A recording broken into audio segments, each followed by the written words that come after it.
Hoy vamos a hablar con José Luis García de Enbolsa.net sobre renta variable norteamericana y un innovador método de análisis que ayuda a identificar los sectores industriales con mayor potencial en la bolsa basado en los indicadores de fuerza relativa. ¿Nos puede explicar un poco cómo funciona, cómo se analiza los mercados de renta variable con estos indicadores de fuerza relativa? Bueno, es un estudio un poco que está en pleno desarrollo porque realmente existe poca bibliografía sobre este asunto, pero bueno, básicamente lo que hacemos es que medimos un poco, dividimos el mercado americano. Lo que hacemos primero es que lo seccionamos en industrias, siguiendo una metodología de distribución industrial y sectorial que aparece publicada pues en medios como Bloomberg, Reuters, etcétera, donde lo que hacen es que el mercado americano lo divide en 10 industrias principalmente. Esas 10 industrias a su vez se dividen en una serie de supersectores y esos sectores quedan divididos en sectores y subsectores. Básicamente lo que hacemos es medir la calidad de, digamos, el dinero, cómo fluye dentro del mercado americano. Ya sabemos que el mercado está controlado por las manos fuertes, lo que son los smart charts, que son los que dominan un poco el mercado, inversores institucionales, y ellos son los que realmente eligen en qué activos consideran que es más oportuno invertir en cada momento. Eso hace que focalicen sus inversiones en determinados activos que tienen, digamos, la característica común que pertenecen la mayoría de ellos a un mismo industria o a un mismo sector. Entonces, lo primero que hacemos es localizar dónde el dinero va de las manos fuertes va. Si va, por ejemplo, la atención a la salud, como ha estado durante el último año y medio, pues prácticamente en Estados Unidos los últimos 2 años el dinero ha entrado de manera muy fuerte en la atención a la salud y en la tecnología. Y luego, por fases, ha ido rotando en otra serie de industrias norteamericanas. Entonces, una vez que tenemos localizado dónde el dinero se proyecta, es decir, la industria en la que está entrando el dinero, lo que hacemos es, vemos dentro de esa industria cuáles son los distintos sectores que la componen. Por ejemplo, en el mercado americano, la industria de atención a la salud está dividida en 2 grandes grupos, que son las farmacéuticas y biotecnológicas por un lado, y por otro lado las empresas que se dedican a la atención a la salud, ya sean proveedores, equipamientos, servicios, etcétera. Si observamos que el dinero entra en la atención a la salud, lo siguiente que hacemos es mirar si entra más dinero en la farmacéutica, en las biotecnológicas, en los proveedores de equipamientos médicos o en los servicios de equipamientos médicos. Con lo cual, lo que hacemos es una especie de asset allocation por sector y por industria. Si sabemos que las farmacéuticas de atención a la salud son las mejores compañías norteamericanas para invertir, ¿qué hacemos? Dentro de las farmacéuticas norteamericanas hacemos una selección por capitalización bursátil, vemos cuáles son las más capitalizadas y ahí elegimos por factores técnicos, como pueden ser indicadores o ratios macroeconómicos, etcétera, elegimos qué compañía es la que consideramos que es mejor. Al final lo que estamos haciendo es invertir en el sitio en el que están invirtiendo las manos fuertes y eligiendo los activos mejores de cada sector y dentro de cada sector que pertenezcan a una misma industria. Esa es un poco la idea. ¿Cómo se puede saber en qué momento está esta tendencia en cada sector para saber si es el momento adecuado para invertir o hay que esperar o no? Bien, nosotros lo basamos en 2 factores, la tendencia y la fuerza relativa. La fuerza relativa es simplemente un cociente, básicamente es un cociente entre la revalorización de un activo determinado y la revalorización de su índice de referencia.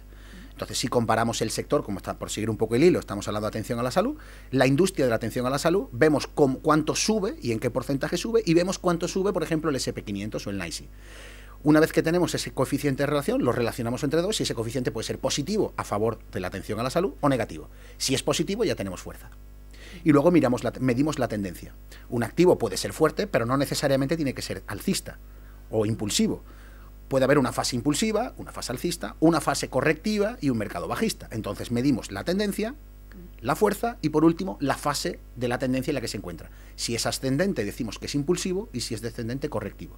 Y con eso lo que hacemos es que marcamos el activo dentro, digamos, de una fase determinada. Puede ser una fase positiva o óptima, una fase menos óptima y así relativa, así consecutivamente. Existe un cuadrante con un eje de abscisa y ordenada que se trabaja a través de una empresa holandesa que tiene los derechos vendidos a Bloomberg y a Reuters, que su inventor o su creador se llama Julius Kemper, y en él lo que haces es que básicamente te secciona dentro de esos 4 cuadrantes en qué momento se encuentra cada industria. Entonces, ese cuadrante lo que te dice básicamente es que las industrias se mueven por fases cíclicas. Y es verdad, porque si observamos el ciclo del mercado, nosotros naturalmente cuando vemos las fases del ciclo en la que nos encontramos, hay industrias que se ven más favorecidas por cada momento del ciclo económico. No es lo mismo que estemos en una fase de expansión, que estemos en una fase de recuperación o que estemos en una fase de declive. por ubicarnos ahora mismo contextualmente en Estados Unidos podemos decir que estamos en una fase expansiva, mientras que Europa se encuentra en una fase de recuperación, Estados Unidos está en fase expansiva. Bueno, pues en fases expansivas, las industrias que mejor se comportan son un número de industrias determinadas, como son, por ejemplo, las tecnológicas, como son las telecomunicaciones, etcétera. Entonces, esas industrias se ven más favorecidas por el ciclo económico, y hay otras que se ven más perjudicadas. Pero dentro de esa fase del ciclo económico es verdad que hay momentos mejores y momentos peores. Y esos momentos los medimos en base, como digo, a tendencia, al impulso y a la fuerza relativa. Una vez que ya sabemos si un mercado es fuerte y es tendencial, y por lo tanto el dinero le está entrando, hay que pasar a un segundo matiz, que eso ya es una aportación nuestra de Enbolsa.net, es una aportación que nosotros hacemos en base a investigaciones de amplitud de mercado y a correlaciones, a coeficientes de correlación entre los volúmenes que se emplean para esas subidas y el movimiento real de esa subida. Entonces, con eso creamos un coeficiente de correlación. Un coeficiente de correlación, ya sabemos, se puede mover entre 1 y -1. 1 es correlación directa, -1 correlación inversa. Normalmente, la teoría del mercado, ¿qué dice? La teoría del mercado dice que si el volumen es ascendente cuando los precios son ascendentes, ese movimiento puede continuar en el tiempo de manera progresiva. Por lo tanto, ¿qué necesitamos? Una correlación positiva. Necesitamos un coeficiente de correlación cercano a 1. Bien, si tenemos una industria que se encuentra en el ciclo favorable por el momento de ciclo económico. Además, la tenemos en uno de los 4 cuadrantes positivos del mercado por potencia, por fuerza, por impulso y por tendencia. Solo nos queda por saber si esa tendencia es mantenible o no en el tiempo. ¿Cómo lo podemos averiguar? Pues con el coeficiente de correlación del volumen aplicado a la subida de ese activo. Cuando el coeficiente de correlación está por encima de 0,90, decimos que la correlación es directa y, por lo tanto, ese activo puede mantenerse alcista en el tiempo durante un espacio de tiempo mayor. En el artículo que comentas, hablábamos de cómo veíamos cómo en la industria de los materiales básicos en Estados Unidos estaba girando a positivo, la tendencia estaba pasando alcista, la fuerza, siendo negativa, evolucionaba positivamente, pero sobre todo, y lo más importante, es que esa evolución la estaba haciendo con una concordancia directa de volumen. Con lo cual, esa evolución posiblemente se pudiera mantener en el tiempo. Mientras que otras industrias, como el caso de una industria líder actualmente en Estados Unidos, como es la atención a la salud, ese coeficiente de correlación actualmente lo tiene por debajo de 0,20. ¿Qué quiere decir? Que el dinero ya no está entrando en la atención a la salud. Y entonces podremos ver una fase correctiva de corto plazo, incluso si el ciclo económico sigue siendo expansivo, incluso podríamos ver un cambio de tendencia, digamos, de más largo plazo en el caso de la atención a la salud. Me has hablado ya de salud, de materiales, aplicando un poco todo este método, ¿qué otros sectores están ahora en un buen momento para invertir en Estados Unidos y cuáles habría que evitar? Yo diferenciaría si vamos a un poco a corto medio o a largo. Entonces, si vamos a largo, lo primero que tenemos que hacer es, como te dije, detectar la fase de ciclo. En una fase de ciclo expansivo, todavía tenemos proyecciones para compañías que pertenezcan a industrias como la tecnología, hemos dicho, como las telecomunicaciones, ese tipo de compañías, incluso las industriales. En las fases expansivas son las que mejor se comportan.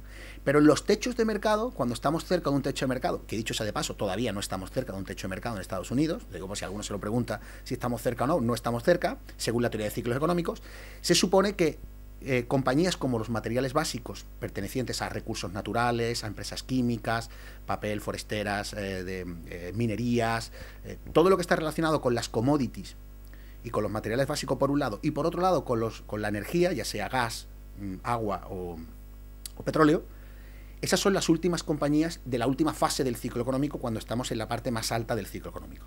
A día de hoy solo estamos en fase expansiva, no estamos en techo, por lo tanto, evidentemente, ni la energía ni los materiales básicos están en una situación de privilegio.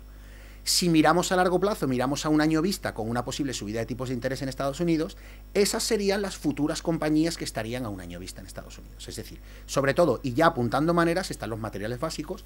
A medio largo plazo sería interesante invertir en este tipo de compañías, como por ejemplo el cobre. Estamos viendo como está teniendo una evolución bastante positiva, y por ejemplo dentro de nuestro ranking de fuerza relativa de materias primas tenemos el carbón, que está liderando las materias primas industriales, ¿vale? Con lo cual podemos ver que a un medio largo sería una apuesta a futuro.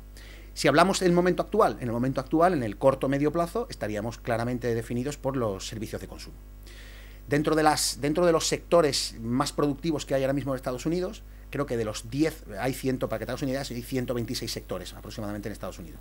Pues esos 126 subsectores norteamericanos aproximadamente entre los 10 primeros hay 4 o 5 que pertenecen a servicios de consumo. Por lo tanto, todo lo que está relacionado con retails, ¿vale? Con lo que son las ventas minoristas, ya sea textil, de productos farmacéuticos, de bienes para el hogar, todo están ahora mismo en la parte más alta de la fase de ciclo, ¿no? Por lo tanto, servicios de consumo muy óptimos. Nosotros actualmente tenemos 2 compañías en cartera dentro de ese ciclo, una aerolínea, porque las aerolíneas pertenecen al sector al supersector de los viajes y ocio. Y, por ejemplo, hemos incluido hace muy poco una compañía, una aerolínea dentro de nuestra cartera, y otra de las compañías que también nos gusta son las compañías dedicadas a los servicios de recreo dentro de esa parte también del ocio. Entonces, por un lado, ventas minoristas y, por otro lado, turismo y ocio, todo dentro de los servicios de consumo, eso para el corto plazo. Y ya para terminar, lo que es el último paso, la selección final de los valores, ¿nos puedes dar alguna pista de cómo lo hacéis? Bueno, pues nosotros tenemos un método de entrada bastante conocido, o creo que ya bastante conocido en España, porque tenemos cerca de 4.000 seguidores ahora mismo, se llama el MACNB, que es un sistema de entrada basado básicamente en un indicador tendencial. Lo que hacemos es muy sencillo. Una vez que hemos localizado la industria y el sector productivo, buscamos acciones que cumplan un requisito concreto. Ese requisito es que sea alcista y fuerte la acción, pero que se encuentre en una fase correctiva, es decir, que esté mostrando una debilidad, pero relativa, una debilidad, una pequeña debilidad en un espacio de tiempo, y eso nos permita la oportunidad de incorporarnos, digamos, a un precio pues asequible. Porque lo que suele ocurrir cuando el dinero entra muy fuerte en un sector o en una industria, la mayoría de las compañías suelen tener fases impulsivas muy prolongadas. Por lo tanto, son activos muy alcistas que apenas dan oportunidades para comprarlos. Entonces, simplemente lo que hacemos es que esperamos que tenga una pequeña corrección y usamos un método de entrada que se llama MACNB, y que bueno, invito a que lo vean desde la página web de enbolsa.net. Y, por supuesto, se suscriban a nuestro servicio gratuito del MACNB, donde decimos qué activos son los que están más favorables para invertir en base a ese criterio. Y lo que hacemos, esperamos pues básicamente a esa señal, y cuando se produce, incorporamos esos activos en cartera, trabajando también con un concepto de sincronía, que es que nos gusta comprar acciones cuando el mercado al que pertenecen, el índice de referencia, llámese SP500, IBEX 35, está en un momento favorable para invertir. José Luis García, muchas gracias. Nada, gracias a vosotros. Muchas gracias a José Luis García de enbolsa.net por atendernos. A ustedes les esperamos en la próxima edición de Madrid Direct aquí en Ducascopy TV.